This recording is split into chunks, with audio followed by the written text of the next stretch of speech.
Terima kasih atas waktu yang diberikan, Bu Rosa selaku moderator dan seluruh narasumber yang hadir dari Bawaslu, Jatim, dari KPU Kota Pasuruan, dari Mas Ari, Warta Bromo, dan Mas Banyumurti dari ICTW, dan seluruh tamu undangan virtual yang hadir dari seluruh ormas dan kelompok-kelompok stakeholder yang lain.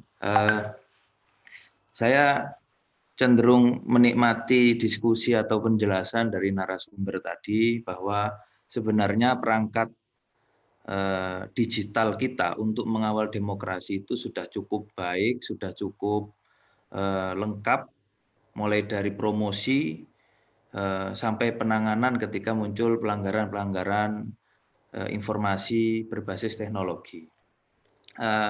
Cuman begini, ini untuk Kota Pasuruan saja, memang kajiannya sedikit khusus atau ada ciri khas.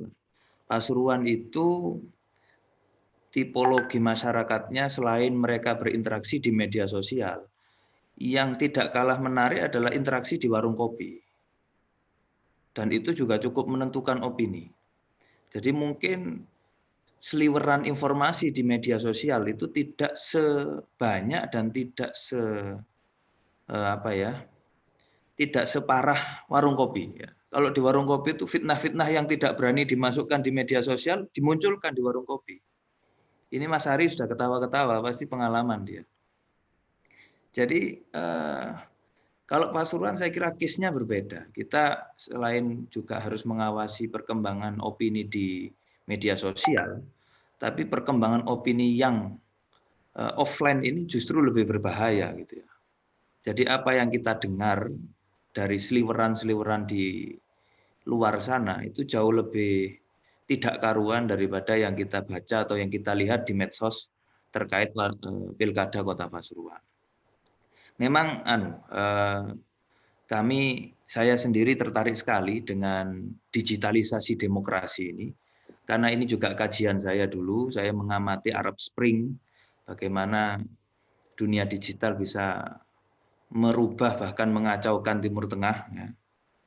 Dan bagaimana kemudian media sosial menjadi senjata baru dalam demokrasi kita, ini menarik sekali. Tapi pertanyaan mendasar bagi kita, khususnya saya melihat di Kota Pasuruan adalah, satu, apakah cukup pendidikan atau edukasi yang kita berikan atau dari pelaku-pelaku media ini, edukasi terkait bagaimana memanfaatkan media sosial khususnya dalam menentukan pilihan ya terkait dengan pilkada. Karena saya kira belum banyak diskusi semacam ini yang menyentuh masyarakat, khususnya anak-anak muda, pemilih-pemilih baru, ya, milenial, kemudian teman-teman masyarakat tingkat ya strata 1, strata 2. Ya. Ini saya kira sangat menarik jika diskusi semacam ini atau pengetahuan semacam ini yang dari narasumber tadi bisa disampaikan secara lebih luas. Kalau generasi yang agak kolonial ini saya kira sudah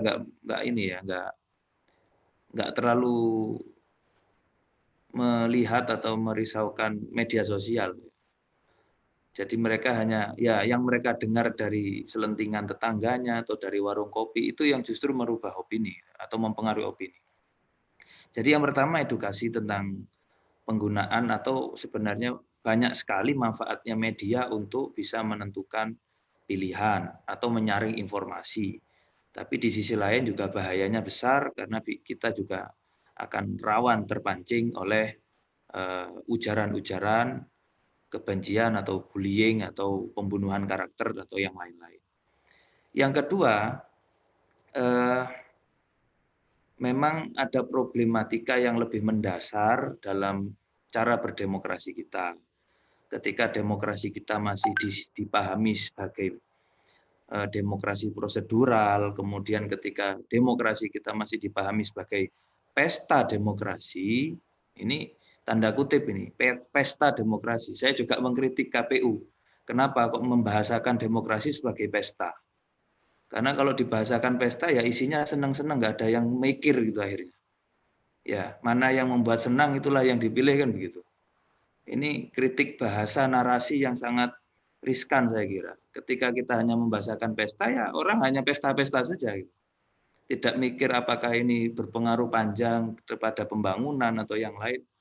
Nah ini juga saya kira kontraproduktif dengan definisi demokrasi yang substantif gitu ya.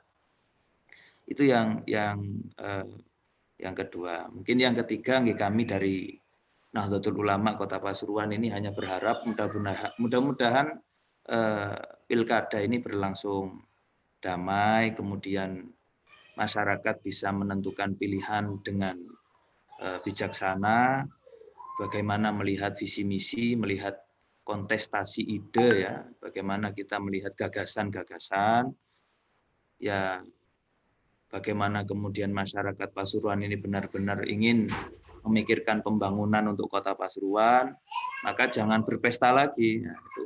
Pesta ini harus dihapus. Itu. Demokrasinya harus agak serius lah, kira-kira begitu. Karena kita kan maunya naik level gitu ya, dari demokrasi yang simbolis atau prosedural menjadi demokrasi yang benar-benar bisa memberikan kita kesempatan. Demokrasi yang sebenarnya itu kan memberikan siapapun orang dari kalangan manapun untuk bisa menentukan arah pembangunan, untuk bisa menjadi pemimpin. Itu kan makna penting dari demokrasi. Jadi siapapun bisa mendapat kesempatan yang sama, siapapun bisa mendapat ruang yang sama. Tapi jangan kemudian demokrasi ini hanya dimaknai sebagai pesta atau ya sekedar selamatan 5 tahunan gitu ya. Ini sangat kami sayangkan sekali. Tapi kami di Nahdlatul Ulama berkomitmen untuk terus bisa menjaga kondisi masyarakat kita kondusif. Ada geger-geger apapun terkait pilkada, kita tidak boleh mudah terpancing. Tapi kita juga ingin berharap bersama-sama dengan Bawaslu, KPU, bahwa demokrasi ini harus dikawal dan prosesnya harus dikawal dengan baik. Kami juga tidak akan sungkan untuk menyampaikan jika memang muncul hal-hal yang ini tidak sesuai, ya, atau muncul hal-hal yang bersifatnya narasi-narasi kebohongan, narasi-narasi provokatif. Ya kami nggak bisa teriak sendirian, ya, karena memang sudah ada yang berwenang, ada Bawaslu di situ, ada KPU di situ.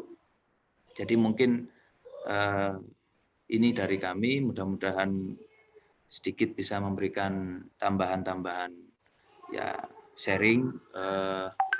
Intinya kami berharap pilkada Kota Pasuruan kondusif, pemimpin yang nanti terpilih bisa amanah memberikan banyak kemajuan untuk Kota Pasuruan. Itu saja, terima kasih.